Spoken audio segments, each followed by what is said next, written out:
और अब एक बहुत बड़ी खबर जो पाकिस्तान के आर्मी चीफ को दिखाती है आईना। आसिम मुनीर की तुलना आतंकी ओसामा बिन लादेन से की गई और यह काम किसी और ने नहीं, पेंटागन के ही पूर्व अधिकारी ने किया है। उन्होंने आसिम मुनीर को ओसामा कहा। इतना ही नहीं, माइकल रूबिन ने यह तक कह दिया कि मुनीर की भाषा ओसामा बिन लादेन जैसी ही है।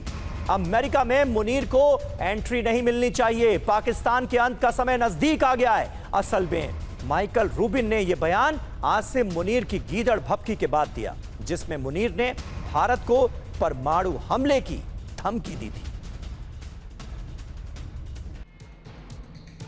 तो आतंकियों की भाषा बोल रहे हैं आसिम मुनीर, ये सीधे तौर पर कहा गया है। क्या कोई फर्क पड़ेगा? डोनाल्ड ट्रंप क्या इस बात को सुनेंगे, समझेंगे? उम्मीद तो नजर नहीं आती। पाकिस्तान के सेना प्रमुख फील्ड मार्शल आसिम मुनीर ने अमेरिका के टांपा में भड़काऊ परमाणु धमकी देते हुए कहा कि अगर पाकिस्तान डूबा तो वो आधी दुनिया को अपने साथ तबाह कर देगा। मुनीर के इसी बयान से अमेरिका और विश्व भर में हड़कंप मच गया है। पूर्व पेंटागन अधिकारी मार्क रूबिन आग बबूला है और ट्रंप से वो सीधा सवाल कर रहे हैं। मुनीर की तुलना आईएसआईएस और अलकायदा जैसे आतंकी संगठनों के आतंकी से वो कर रहे हैं। मुनीर को ओसामा बिन लादेन जैसा उन्होंने बताया है। बड़ा सवाल यह है कि ट्रंप का पाकिस्तान के जरिए ये कौन सा एजेंडा चल रहा है। इस वक्त की सबसे बड़ी चिंता यह है कि सूट पहने ओसामा आसिम मुनीर की धमकियों से न केवल दक्षिण एशिया की सुरक्षा खतरे में है, बल्कि यह वैश्विक शांति के लिए भी एक बड़ा खतरा बन चुका है। तो सवाल है कि आखिर क्यों पाकिस्तानी आर्मी चीफ की तुलना आतंकी ओसामा बिन लादेन से की जा रही है। देखिए, अगर तुलना की जाए तो विचारधारा के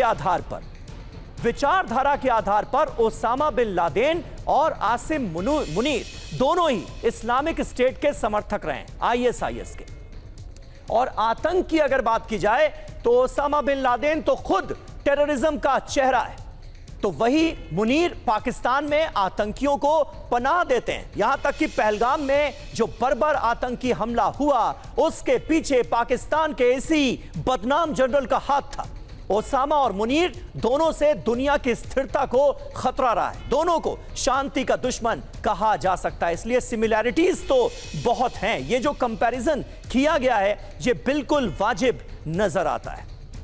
आगे बढ़ते हैं। British political expert David Vance ने कहा है कि पाकिस्तान से रिश्ते खत्म करे अमेरिका। अमेरिका से एटमी धमकी, ये अमेरिका का अपमान है। ट्रंप इतना बर्दाश्त क्यों कर रहे हैं, कैसे कर रहे हैं? ये बहुत सारे लोग हैं दुनिया में जिन्हें समझ नहीं आ रहा है कि आखिर अमेरिका ये कर क्या रहा है। और एक आतंकी मुल्क के बदनाम जनरल को अमेरिका के अंदर इतनी छूट कैसे मिल गई कि वो इस तरह की भड़काऊ बयानबाजी आधी दुनिया के लिए करता नजर आ रहा है, वो भी अमेरिका की सरजमीन से।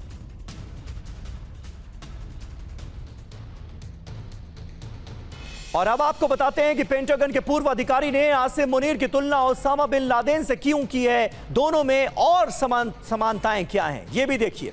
ओसामा बिन लादेन की अगर बात की जाए तो इस्लामिक स्टेट की विचारधारा थी। आसिम मुनीर भी इसी विचारधारा का पक्का और कट्टर समर्थक माना जाता है। दुनिया में आतंकी हमलों को अंजाम दिया ओसामा बिन लादेन ने, वहीं आसिम मुनीर पाकिस्तान में आतंकियों को, आतंक के सरपरस्तों को पनाह देता है। आधी दुनिया को खत्म करने की वो धमकी देता है, वो भी अमेरिका जाकर। दुनिया में तबाही ओसामा बिन लादेन का भी मकसद था। वैश्विक शांति का ये सबसे बड़ा दुश्मन था। आसिम मुनीर भी खतरनाक आतंकियों का आजकल पाकिस्तान में आका बना हुआ है। इसलिए सिमिलैरिटीज सीधे तौर पर नजर आती हैं दोनों के बीच। एक और अहम खबर है, बलोच विद्रोहियों के खिलाफ अमेरिका ने बड़ी कार्रवाई की है। अमेरिका ने बीएलए को आतंकी संगठन घोषित कर दिया है। मजीद ब्रिगेड भी विदेशी आतंकी संगठन घोषित हो गई है।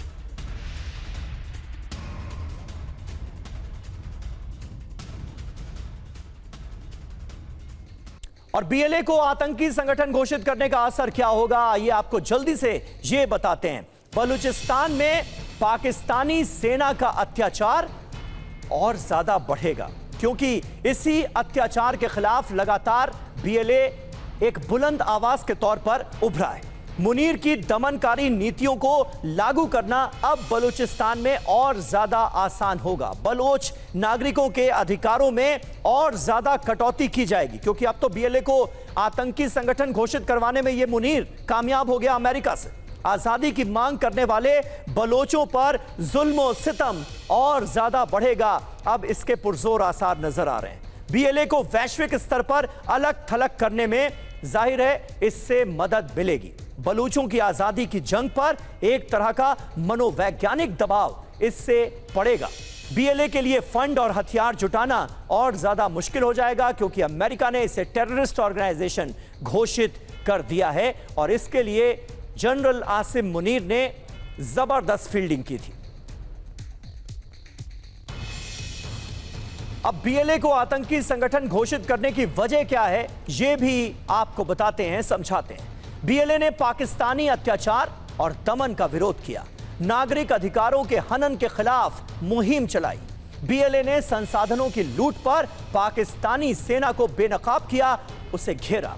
बलूचों पर पाक सेना का जो अत्याचार होता है उसके खिलाफ बीएलए ने सशस्त्र क्रांति की।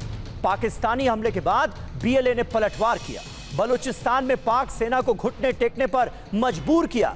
यही वजह है कि जनरल आसिम मुनीर अमेरिका के सामने रोना रोते हुए गए और अमेरिका के जरिए बीएलए को टेररिस्ट ऑर्गेनाइजेशन घोषित करवा दिया।